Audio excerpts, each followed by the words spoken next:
I'm surprised you didn't bring your own mug today. Okay, I'm telling you, I thought about it after I got here that I should have. When you pulled these out, like they're cute and all, but they're black. But they're not boring. a Beth mug. Exactly. It is Sunday though, so. So I have to use boring mugs on Sundays? Well, it's just not Mug Monday. But I use a cute mug every day. I know. That's actually These not are cute. It's actually not true. I actually like these mugs. Most days, I do pre-workout, which means no coffee, which means no mug. Very interesting. But I don't work out on Mondays. Oh, that's right, because you're cooking on Mondays. Mm-hmm. So I don't work out on Mondays. All right, we're going to get to that in a second. Okay. I'm gonna do a quick intro, and then we're going to jump right in, because I do want to talk about that. So welcome back to Unlocking the Windy City podcast. This is episode 6. I can't believe we're on episode 6 already. Crazy. Kind of crazy. So today's podcast is going to be a little bit different. We're not talking about the show at all today, actually. We're only talking about real estate and the JG group and our longest tenured member of the JG group. Crushing it. So I'm honored to have Beth Danner here with me today. I was going to say Kaliski. It's a common mistake. It's hard. I knew you as Kaliski. It's weird for me. Way longer than Danner. I was a Kaliski for way longer than you knew me as such. I was going to say, probably harder for you. But so I'm excited about this podcast because I've been wanting to do this for a while. You are the longest tenured member of the team. Yep. I think in a lot of ways, I know we butt heads about this sometimes, but in a lot of ways, I think you are also the most similar to me in terms of the way you do business on the team. So I'm excited to kind of dive in and talk about that for a second. Sure. But I want to start out with your background because you had a different path to real estate. Yes. Ricky and I had very similar paths, actually.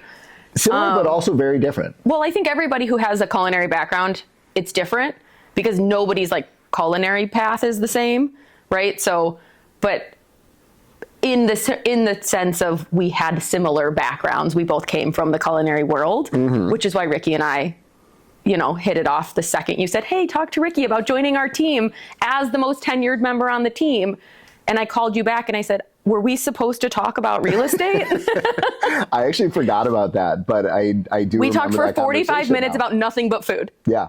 Because that's my background. That's his background. It's right. Easy common ground. Yeah. I feel like when he was on the podcast, we barely talked about real estate and talked a lot about food as well. It's an easy topic to talk about. Everybody likes food. It's true. It's very true. And everybody likes talking about food. Also very true. Yeah. It's easy to, everyone likes talking about real estate too, though. Sure. Less so than food, okay? Okay, all right. So talk about your background because you were a pastry chef. I was. So I went to college right out of high school. I have a business degree that I basically said I was never going to use.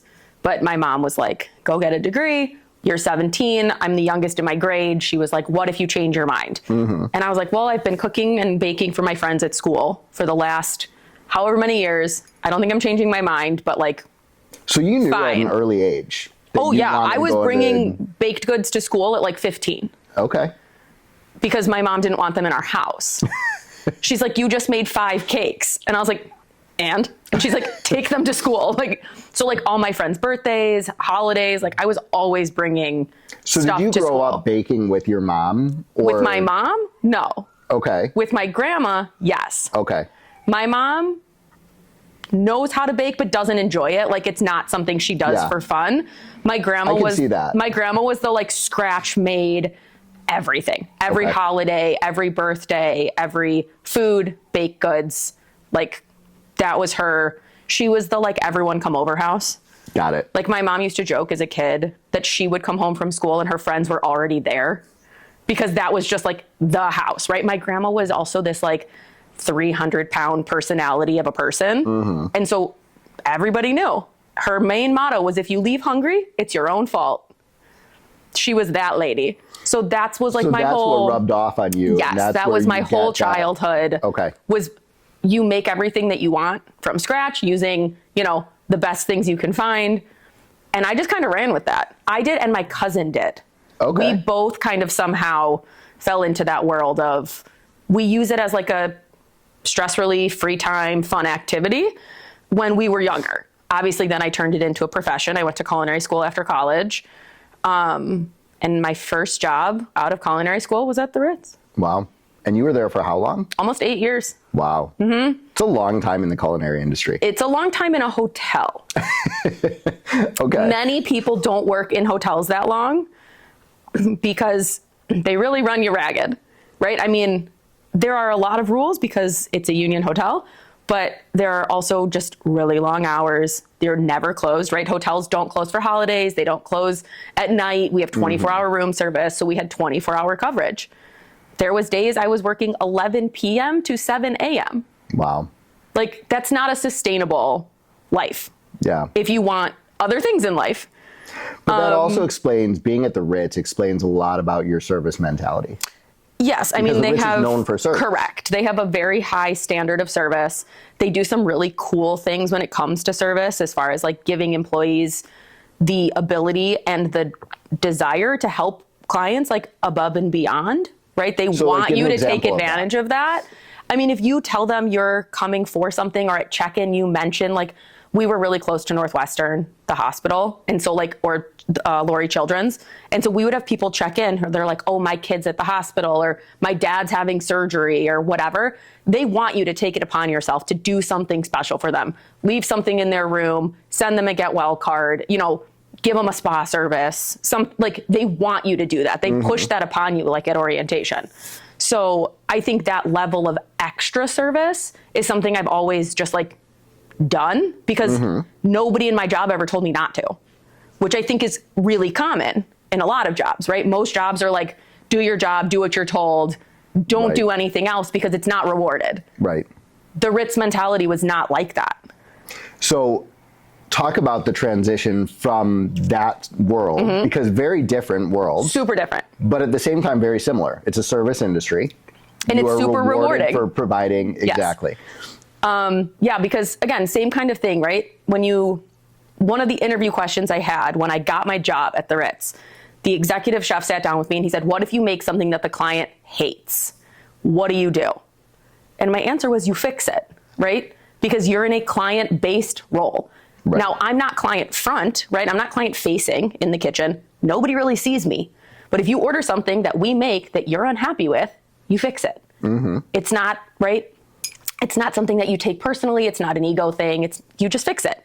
And I think the same really translates, right, to this profession of like, if your clients have an issue, whether you did it, whether they did it, whether it's nobody's fault at all, you just fix it. You just make it And then right. when you fix it and you make it right, everyone's happy, and that's super rewarding, right? Which is true whether it's food, whether it's homes, whether it's literally anything, right? Yeah. It's super rewarding to So, see the final product. I think the big difference from what I'm hearing you say, though, is you were behind the scenes before. Yes. Now you're front and center. Yes. So how hard was that transition for you? Well, it's harder now because you're making me be front and center. Yeah. When I first started, I didn't really do anything different, right? I had to learn networking, which was super new for me.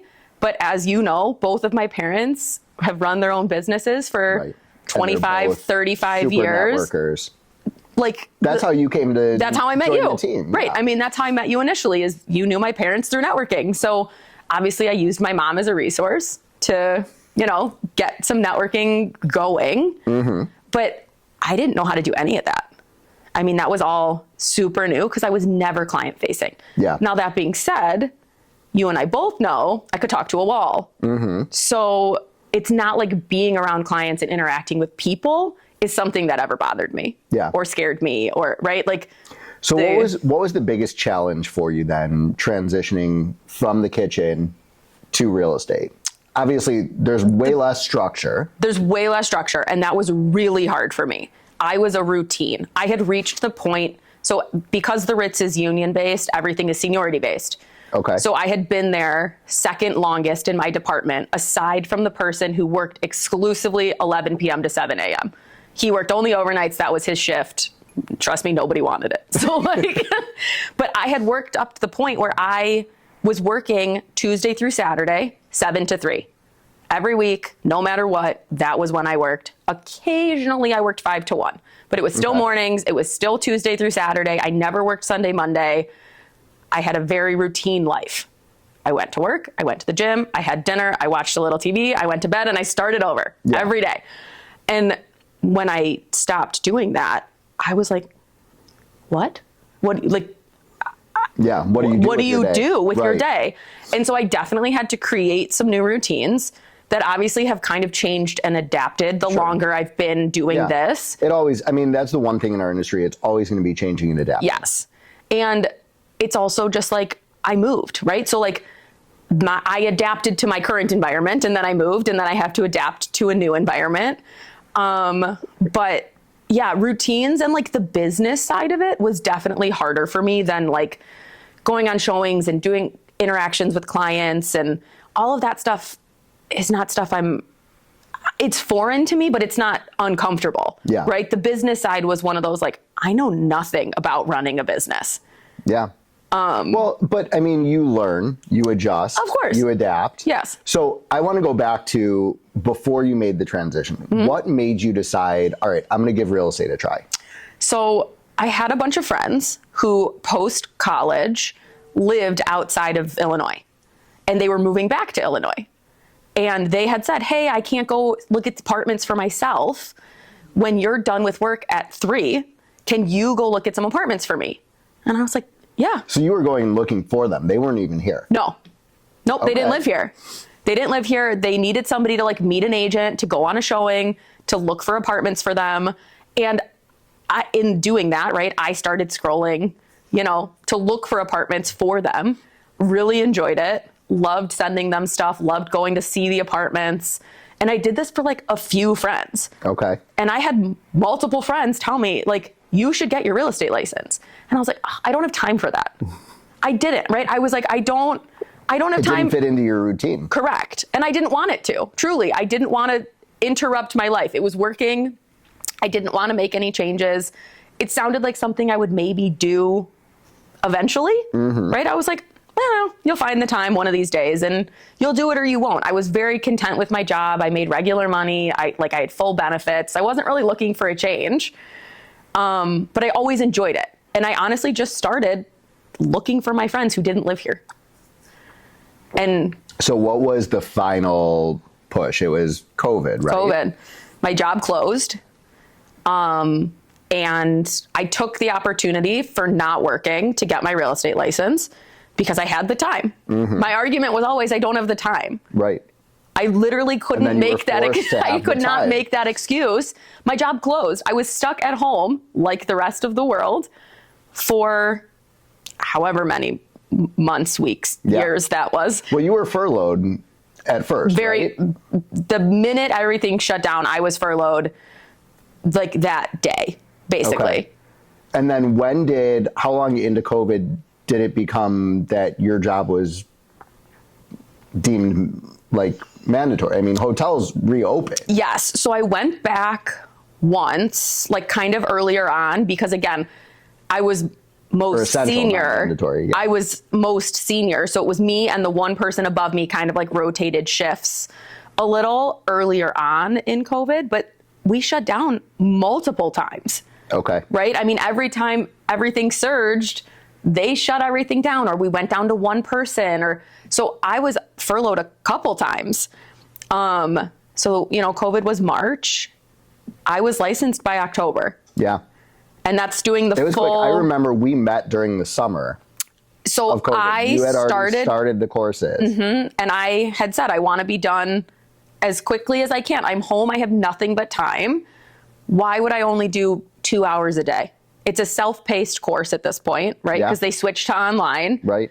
And I said, if I'm going to do it, I want to do it. And so I did. I did the course as quickly as I could. I got all my tests done. I got my license.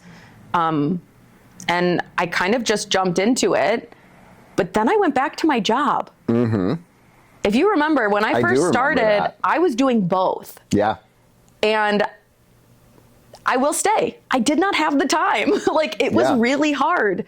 So my initial thought of like, I don't have time to do both was kind of accurate. But as you know, building a client base, building a relationship, building trust within people within this job is really hard. Mm-hmm. And it's very hard as a new agent in the crazy market that was the COVID market. Yeah. Which to hasn't get- changed much. But it has a little. But I mean, we're talking peak 2020, 2021. Yeah, no, it was very different back Getting then. people to commit to a new agent when you had to make the world's craziest offers was very hard. I mean, people, right? This is a really big purchase. This is a really big decision. And if I say, oh, I've been doing it for a month, people are like, great, next. But the interesting thing to me was early on in your career, you had a lot of trust from your coworkers. Yes. That's where a lot of your business came from. And I think it was a benefit to you that you were still working at the Ritz. Yes. Even though it was initially part-time, then more full-time, and then we actually had to reel you back a little bit. And I remember we set a deadline for you. We did. We had said if I could make in real estate what I make at my other job by a certain time frame, I would quit. Was kind of what we had to do, because if I wanted to succeed in real estate, I had to prioritize it. Right. And I wasn't, because it was too hard. It was too many hours and too many phone calls and too many time sensitive matters. Sure. That I worked 10 to 14 hours a day. I couldn't be in a kitchen off my phone for 8 hours. Yeah, and you weren't able to answer your phone. You weren't even able to we were not look at it. Right, we weren't supposed to have our phones out. And most of the time, I was too busy at work to worry about my phone. Right. Like, so I was missing stuff for clients because the market was as hot as it was. And I was missing things. And that's not fair to them, right? I'm in a client-based job. That's not fair to the client. Yeah. And I had said I was quitting in June. And there was one day in May that my phone rang like 19 times in one shift. I quit that day. Yeah, I remember that. I was not planning on quitting. I had no intention of, putting in my notice at that point. You and I had discussed, we set a deadline. I was working towards the deadline. I was committed to the deadline at that point because, quitting for me was like a really big deal. Really big deal. Well, it's giving up. I think it was admirable. And I think that was something that I thought, Well, giving up that stability is hard, right? To switch to a commission-only based job, to have to worry about your own benefits, to have to worry about where your next paycheck is going to come from, is very hard when you're coming from a, steady income, comfortable place. But I looked at it and went, I can't keep doing both. And deadline or not, I quit that day. Yeah. I put in notice that day. I didn't just up and leave my job. Like, Yeah, peace out. I'm gone. Exactly. Yeah. But no, I put in a 3-week notice, and I want to say it was like the second week of May, and I said, June 1st is going to be my last day, and I quit. Yeah. Not on purpose.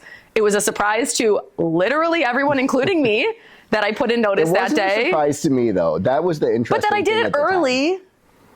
Yeah, but you and I had been meeting pretty regularly about it. Yes. And I knew it was coming because your phone was starting to ring. You were getting busy. You were getting It was terrible at one point. Yeah. Well, and I had to keep scheduling around my full-time job without really telling people that that's what I was doing. Right. Right? Because you don't want people to ever think you're not the priority, because they were. But I also had other obligations. Yeah. And so I couldn't say, oh, sorry, I'm at work. And they're going to be like, what do you mean this is work? Right? You can't do both. Yeah. And so I just had to be like, oh, I can do, Tuesday after 3:00, which for most people works if you work a 9 to 5. But again, you could miss stuff by 3:00. Yeah. No, it was crazy back then. I mean, properties would come on the market. You'd have one showing, one offer, and one showing, one offer. You'd have 10 showings and 30 offers somehow. Yeah. It was the craziest time. But yeah, I committed to the job right then and there. I put in my notice and never looked back. Yeah. So what would you say has been, since you made that transition to full-time, what has been the biggest challenge for you? And what would you say is the most rewarding part? It's funny. They're both time-based. Okay. Time management, scheduling, again, back to my routine, I think is the hardest part for me. I do. I think I finally reached a place, we're on year 6, that I have a routine in place that I like. Because I've tried a bunch of different things, right, to figure out what works. And I think, finally, 6 years later, I have figured out a routine that works for me. Yeah. Which is great. It's also the most rewarding part, though, because I now have time. I never had time before. Yeah. I had to request off days, weeks, whatever, based on the availability, based on the occupancy and the busyness of the hotel. So you got your life back. I could have a trip planned and they could say, no, you can't take it. I had multiple coworkers cancel trips because work was too busy. That's a terrible way to live. And I got so sick of missing the important parts of my friends' lives, of my family's lives, of my own life, because work said no. Yeah. And that's just not fair. Well, and I think that's something that I've noticed from a distance that you have really taken to, the extreme, and not in a bad way, but you set stern boundaries. Well, I do that in life anyways. That's just... But in real estate, I'm big on keeping my own sanity that way. Yeah. Because I think it's important, right? I think this job could really overflow into all parts of your life at all times of day, and that's great if you're the kind of agent who wants that and you are welcoming, the 11 p.m. phone calls while you're on vacation and whatever. I gave up that life. Yeah. Right? I mean, I intentionally made the switch to a job that allows me to take time off and spend time with my family. And, my husband is also a chef, and there was days we never even saw each other before. Yeah. Well, you guys were working opposite schedules. Yes, we were ships in the night. Yeah. And I would work 5 a.m. or 7 a.m. to 1 or 3. He wouldn't even go into work until 2, work until midnight. I would be asleep. He would come home. I would leave. It was a mess. Yeah. Coworkers were like, "Oh, how's Bryce?" And I'm like, "Who?" And they're like, "Oh, wait, my fiance, husband." Right. And they're like, "You live together?" And I'm like, "Haven't seen him in 3 days." Right. Because we were just living together, but independently. Versus now, we don't have to have as much apart time. We can, travel and see his parents who don't live here and see my sister who doesn't live here and not really have to worry about, oh, is there a wedding that weekend at the hotel? Sure. Oh, is there all these, we have a 1,000-person banquet event. I'm not going to be able to take off that day. It gave me my life back. Yeah. Which I think, that's a good thing. It's a great thing. Oh, it's a great thing. A lot of agents struggle with that. I think that's a big challenge in our industry. Too much time?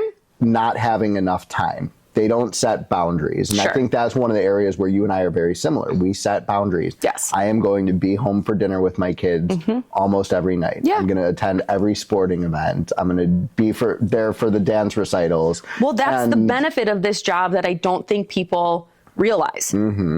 Because again, it can take over your life if you let it. If you let it. But people will respect boundaries if you set them. Well, and it's all within reason. Right? I'm not saying I will never do these things. Of course. I'm saying my general stance is if there's an option to, not do it or do it at a time that works better, that's what I'm going to prioritize. I'm not saying never. Obviously, if it works best for my client and it's what's beneficial, that's what I'm going to do, right? That's the job we're in. But, if one day you miss dinner because you have to be somewhere, you're going to do it. Sure. But your baseline has to be clear to people. Absolutely. And again, people will respect that if you set those boundaries. Right. If you allow them to call it. But that's true in my whole life. Yeah. Ask anybody who knows me. My stepmom tells me all the time. Stepmother-in-law, I guess. Not my stepmom. My parents are married. Stepmother-in-law. I don't like how that sounds. Yeah. She tells me all the time. She's like, I respect that you set clear boundaries. Everyone knows where they stand with you. Yeah. Always. And I said, but why would you want it any other way? Why would you want, Well, a lot of people don't do that. A lot of people will sugarcoat things or tell you what you want to hear. Yeah, or me. Be a pushover. Big on the sugarcoating. Yeah, right. So I do want to touch on the way you treat your clients and the way you take care of your clients, because I think that's one of the areas where the service industry has really transferred over to real estate with you. And I think that's another one of the areas where we're very similar. Your clients love you. Yes. They come back to you. It's so easy to do. Touch with you. You've become really good friends with a lot of your clients. Yes. So I want to hear about that. Well, I don't think everyone realizes that our job is not transactional, right? we're here to build relationships. That's the whole point, right? And so I think the more you get to know your clients, the more you get to understand them and their needs, what they're looking for, but like their life situation, all of that matters, right? So like people don't just move because. They're usually moving for something. Yeah. Right? It's not like on a whim. It's because you want something on the other end of that deal, right? You could be moving across the country, I guess on a whim, but it's because you're looking for something, right? You want to change your way of life. You want to live closer to the outdoors. You want to be closer to family. You want and learning the why for people, I think makes this not a transaction-based business. Yeah. Because it's not a transaction-based business. No. It's a people-based business. And if you like people, which you should if this is your job, I'm not saying they all do, but you should, right? You should want to know your clients why. Yeah. Well, and I think people forget that. I think if you get back to the root for you, and correct me if I'm wrong on this, but I think that is your why for this business. It is. You love helping people. And I remember very vividly talking to your mom one day, shortly after you got into the business. Sure. Danger zone. And I was like, I asked her, I'm like, what drives Beth? Because I think that's one of the areas where you and I have clashed sometimes is like, yes, I will we push are you different. to do something and you will be like, I am not going to do that. No, we have very different task-oriented brains. We do. I mean, I am not super goal-driven. You're very goal-driven. And so, right, there are different forces that drive us, even though we do them similarly. Right. Yeah. Right. Which I think is nice. I mean, it's a way where we can kind of balance each other out. Totally. And counteract each other. And you've come to me with some things at times where I'm like adamant about something and I'm really passionate and driven that we're going to do this. And you're like, hold on, I need you to look at a different perspective. And I think you probably do that with your clients too. I do that with everybody. I know you do. You are authentically But I think it's why my clients like me. Which is what I love. I think it's why my clients and I actually get along, because I will tell people, right, I'm honest to a fault, but you're not going to offend me. Yeah. Right? Like even on showings, right? People are so weird about being like, oh, I don't really like this about this house. I've looked at all my clients and said, look, this isn't my house. Right. You're not going to offend me. Don't like the kitchen. Tell me you hate the countertops. I don't care. Even if it's my listing. Yeah. I don't care. This is a personal decision. I don't live here, first of all. So it doesn't change one bit for me. But I also want you to be comfortable with the purchase you're making. So I'm going to be honest with you, and I expect the same in return, which I think is something, again, that a lot of people struggle with because they don't want to offend anybody. And I'm not to say I've never offended anybody, because I'm sure I have. No, and I'm sure I have too. And I mean, but again, that's where you and I run our businesses or have our client-facing businesses, and our mentality with our clients are very similar. Yeah. It's communication first. Yes. Honesty and trust are earned. Yes. You cannot just say, you know what, I need you to trust me because I've been doing this 19 years. Right. No one's going to trust me just because I've been doing this 19 years. But I can earn that trust very quickly by telling them the truth. Right. And I've had clients that are like, we love this house. And I'm like, hold on, take a step back. I want you to look at the big picture. You guys love this house, but you're telling me you're going to be here for 3 to 5 years. So you may love this house, but there's challenges with it. And the next homeowner may not see what you guys saw in it. It's not the best investment for you. You probably need to take another look at some other properties. People respect that. People 100%. Trust you more because you're being honest and giving them the advice that they don't always want to hear. Right. Well, and I think the same comes down to like when you're writing offers, when you're looking at attorney review letters, right? There are always things you can be flagging with your clients because you're the professional and they don't know. And so I've never had a client be like, you overshared. Yeah. Right? Because they are also learning as they go. And it's my job to tell them what they're supposed to know. Right. And so I've never felt the need to like hold back on information. Yeah. Because I would want the information and I would want somebody to be honest with me, right? I was referring an agent for my niece. She's moving from Washington back to Arizona. And she looked at me and she goes, when we moved to Washington, we bought this house and I hated the agent. And I said, why? And she said, she tried selling us all these houses that were lemons. wants to be transactional. When I had that conversation with your mom, bringing this back full circle, that's what she said to me. She said, Beth's drive is to help people and to do the right thing. Always. And that is all she cares about and all she wants to do. It's like the number one trait I got from my dad. So as much as you talk to my mom about it, I am my father's daughter through and through. Yeah. But I am my father's daughter through and through, right? And his clients will tell you the same. Yes, you run a business, but it's not about the money of it all. It's not about the transaction of it all, right? He does work in people's homes. He wants them to love the end product. He wants them to be happy with it because it affects your life. And he wants, right? I mean, it's the same kind of mentality. We're also just pretty chill people, generally speaking. And I will say I'm grateful for that, right? I don't let the nitty gritty of it all really, bog down my brain. Yeah. I don't let it stress me really. I don't because that's just not who I am. And at the end of the day, there's usually a solution, which I think helps my clients. That's very true. Because if you're a stressed agent, you're going to stress your clients out. I've had lenders stress my clients out. I've had, inspectors who are like pointing out every little thing. And my clients are coming to me freaking out. And I'm like, you need to change an outlet. It'll cost you $12. Like, it's going to be fine. Right. But if you don't know these things, everything could stress you out. This is a very stressful process. Moving, packing, movers, selling, buying, all the paperwork. It's super legal at one point. And it's super stressful. I'm just not a stressed person. So what is the most stressful part of the process for you? You? I had a feeling that was coming at some point. No. Honestly, growing my business is the most stressful part for me. Okay. Because it's the only unknown part, right? The unknown part of anything is the stressful part. Yeah. And the growth trajectory is the unknown. Well, and you and I talk about that pretty regularly. And I'm like, all right, you need to set goals. You need to do these certain activities. And this is where we do butt heads. Yeah. And you're like, I don't think you understand. Right. My business just comes to me. But I think that is a testament to you as well, because your business just comes to you because you naturally build trust with people. Sure. And you are trustworthy. Right. That's why you've been on the team for as long as you have. Yeah. So let's talk about the team. Why have you been on the team as long as you have? Where else am I going to go?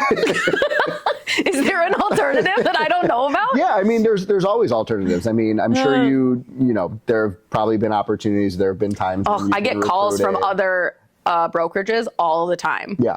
And whenever I'm like, I'm good, they're like, it's really no harm to you to talk. And I'm like, no, please stop calling me.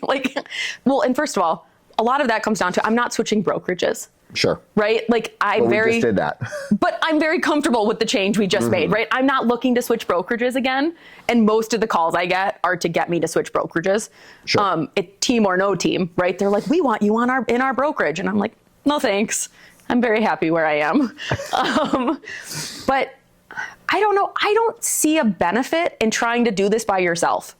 And I know a lot of agents do. But I also know our team is not like most teams. Right? We don't have that trickle down MLM mentality that a lot of teams are built on.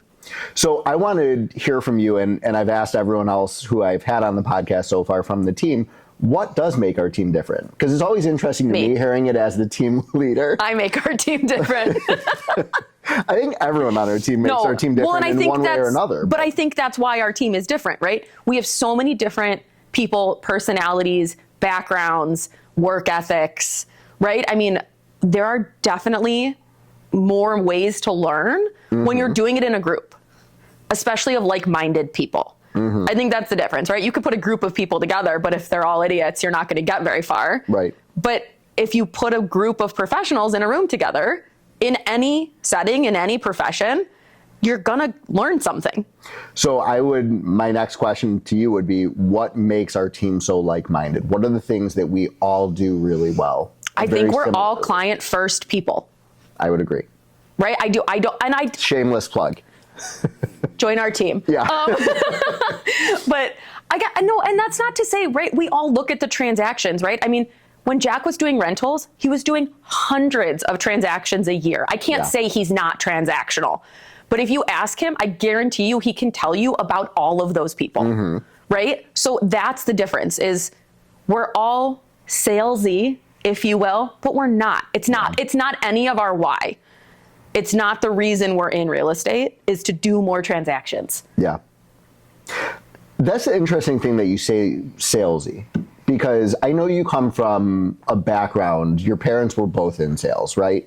At the end of the day, your mom sold services to companies. Sure. Your dad is running his own business, and he's my mom is running my dad's business, but but still, like, he's got to sell himself and his services. Yeah. I come from a background, both my parents were in sales. Yeah. My dad is an insurance broker. My mom was a recruiter and, in sales for a plastic I knew that's what your company. mom did. Yeah, my mom was a headhunter for almost 20 years. I don't think I knew that. I know your dad was in insurance because I called him when I needed insurance, but I don't think I knew that about your mom. But that's the thing. Like, I look at, they're both very much in a sales business, but it's also service. Right. It's about meeting people. But I think that's a mentality.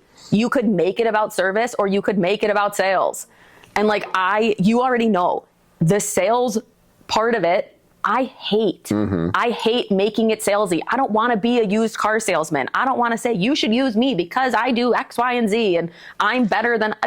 No, I want you to use me because you like me. Yeah. My mom has always said, you work with people you like, because why would you work with somebody you don't like? Right. And this is a job where we spend a lot of time one-on-one with people. You want to work with people you like. It has nothing to do with the things they can do for you, or their sales numbers, or how many transactions they closed last year. If you hate them. True. And I think that's the difference, and this is, again, going to sound bad. We're all on our team likable people.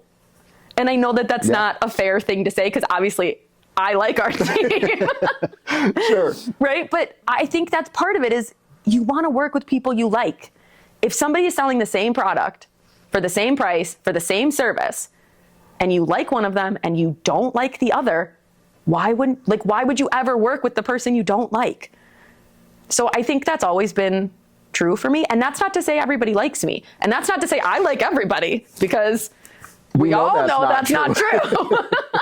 Yeah, but I do think that's important, is, there's 1.5 million real estate agents in the country right now. There's 33,000 real estate agents in the Chicagoland area.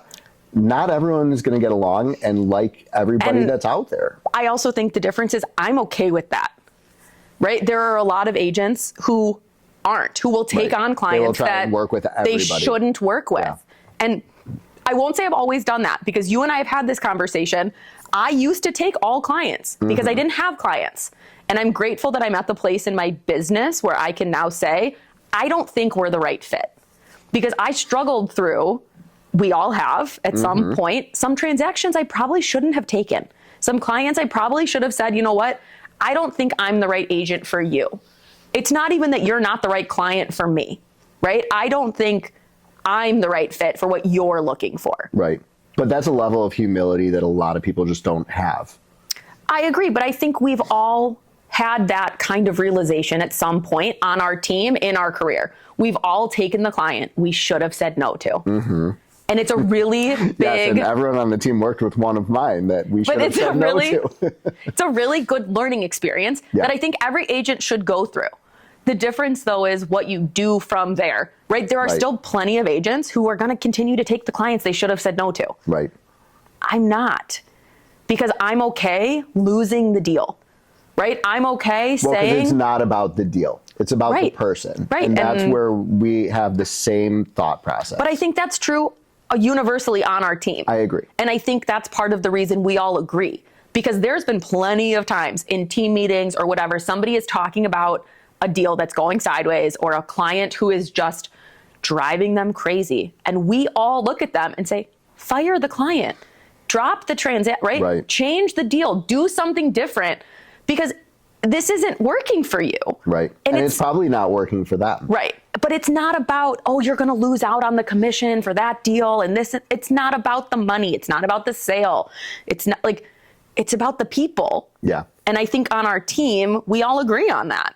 It's about the people. Yeah. So what are some of the things that if you had to go back to yourself 6 years ago when you were first starting the business, what would you tell yourself to do differently today? Join a different team? Is that, no, I'm just kidding. After kidding. all of that. I'm just kidding. No, I'm just kidding. And I laugh about that because I know your sense of humor. Totally and joking. I know we joke about this all the time. Yeah, totally joking. But no, I think, I think I would want to put myself out there sooner. And How so? Don't necessarily mean like on social or in video or whatever, but like, I think it took me a really long time to get comfortable being in networking events and telling people that I'm in real estate, because I'm afraid it's salesy, but it's not, right? This is what I do. If somebody asks me, what do you do for a living? This is what I do. And so it's taken me a really long time, I think, to be comfortable even talking with current clients to say, hey, tell your friends I'm in real estate, right? And I think I wish I would have been better at that sooner. And I know it's something we've talked about since I started. If you were telling a brand new agent today that is coming from a similar background as you, what would you tell them to do? Tell everyone. I would. Don't be a secret agent. Tell everyone. Like, and again, I'm not saying send the DMs to the girl you haven't talked to in 20 years to say, hey girl, I'm in real estate now. Don't be that girl, right? Nobody likes those DMs. Everybody puts you in the trash. But like, when you talk to people in the real world at life events, dinners, birthdays, whatever, bring it up naturally. Make sure people know, because if you don't tell them, they are going to assume you have your old job. Sure. The amount of people, or they're going to assume you're not looking for business and you're too busy. But the amount of people that I talked to when I first switched, who didn't know that I quit my job and was no longer working in a kitchen, was probably 80% of people. Because if I don't tell you and you don't, follow me on LinkedIn, how are you ever going to know?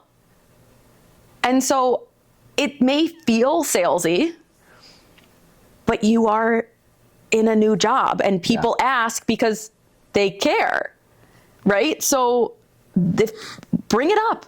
Say, oh, how's your job? This and that. And they'll say, how's the Ritz? And you're going to say, oh, I don't work there anymore. Right. I'm a full-time real estate agent. And they're going to go, oh my God, when did you do that? And ask about your life, because these people care about you. Yeah. And you care about them. That's why you asked about their job. And I found it really hard to do that. And that's not to say I find it easy now. I'm just getting better at it, right? It's something that over time happens. But I think if I was telling somebody who was new, my answer would be, make sure people know that you're in real estate. Because the amount of times people say, oh, I didn't know. Right. I would have called you. I would have told my daughter to reach out. That sucks. Yeah. And it's not from a sales perspective, right? It's from a, I would have loved to help you perspective, because I know you and I like you already, and whatever. And it would have been fun working together. Right. Yeah. And I got that a lot when I was first starting. Less so now, right? Everyone knows that I no longer work in a kitchen and this is my full-time job. But for like 2 years, I used to get it all the time. Yeah. And again, did it slow my progression? I don't think so, right? You still build clients in your own way, but it's one of those things that you would have just done it could have only benefited me to do differently. Okay, so I want to shift gears, because you briefly touched on this before. The market was crazy during COVID. It's still crazy today. What do you feel puts you at an advantage when you're representing your clients over some other agents out there? Or what have you done to put your clients in a position to win? I think this sounds crazy, but only knowing this market, I think, has really benefited me. Okay. I talk to a lot of people who have been agents for 19 to 47 years. And 60 in some case, but yeah. Going on 100 in others. And they're like, oh my God, the COVID market was such an adjustment for me. I was so comfortable, right, with the way it was. And I got used to, properties sitting on the market for 3 months for a new listing. And, your buyers could go back twice if they wanted to. And I'm going, what the fuck are you talking about? You have to go see it right now. You have to make an offer. And I think it really changed the way I speak to clients, because you don't have time And I really wish you did. Right. But I prepare all of my clients for that up front.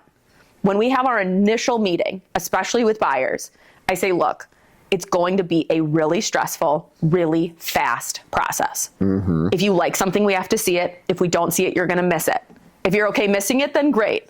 But otherwise, you have to be flexible. I will be flexible for you, right? I will see things for you if you can't make it, if showings, because who the hell does an open house middle of the day on a Tuesday? COVID market. Right. That's who. Right. So like, if you can't go, I'll go, right? We will make it work. But this is going to be a super fast, super stressful 2 weeks of your life. But that's new. And if you had never had that conversation or needed to have that conversation with your clients, they were unprepared. And they're not making fast offers, and they're not making quick decisions, and they're missing out. Yeah. It's interesting because I didn't experience that pre-financial collapse market. Sure. But when I talked to Asians who were in the business back then, they're like, this is way different than it was back then. Even though it was a similar market. Prices were going crazy. There were multiple offers on everything. But it was just very different. I think technology has changed. Well, you used to have a book back in the Stone Age. They did have MLS online back then. It was very different. There were 2 MLSs. It was just a weird time. Yeah. But I think technology has really changed our business, and it's changed the world. Well, it changes how fast everything can happen. Correct. But I also think COVID escalated that, right? I mean, everything could happen in 2 seconds. The new listing gets posted. You get notified. It says, right, listed 1 minute ago. Right. You could set up a showing to see it in 5 minutes because you know the minute it drops. Right. But if you miss that window because you're not used to prepping your clients for that, you had a hard time in COVID. Yeah. You'll have a hard time now. Yeah. I mean, you can have listings not even hit the market still. And have multiple offers. And still go for overlist and still, right? And still miss set out. record prices. Yeah. Right. And still miss out. And so I think starting in that market benefited me because I didn't know any different. And so there was no adjusting to. It's just what was. Sure. And you learn how to work your clients accordingly. You have to. Right. You have to. You have to adjust. You have to learn. You have to adapt. And you're going to see a different market. I know. At some point. I'm like nervous, honestly, for a shift. slower market because I don't know what that's like. Yeah. Well, there's different levels of stress. There's different mentalities. You have to be more available in some cases because clients do want to go see the property multiple times when it's a buyer's market. And sellers are much more anxious in those markets because they're like, all right, well, we've had 25 showings. Why haven't we received an offer? Well, on average, it takes 38 showings before you receive an offer. And so it's just a different mentality. There's different ways that you do things. At the end of the day, it's still service. 100%. That's where you have the background, you thrive in your business because you provide that high level of service to people. So the last thing I want to ask you is if you were talking to a prospective client, Buyer or seller? either one, Okay. why should they matters. work with Beth? See, and I feel like that's a hard question. I know it. Because it depends on the person. I think it varies depending on the person, right? I think there is no cut and dry, you should work with me because. And I think people who say that there is are very transactional people, right? I really don't think the same reason that you would work with me is the same reason Victoria would want to work with me is the same reason any of the list of my clients would say they worked with me. And I think that that's part of the reason people want to work with me. And I know that that is maybe like an arrogant thing to say. No, I don't think it is at all. But I think being able to adapt to what your clients need is the reason people want to work with you. Because you can help various different kinds of people in various different transactions based on their needs because you're doing it for them. And I think that's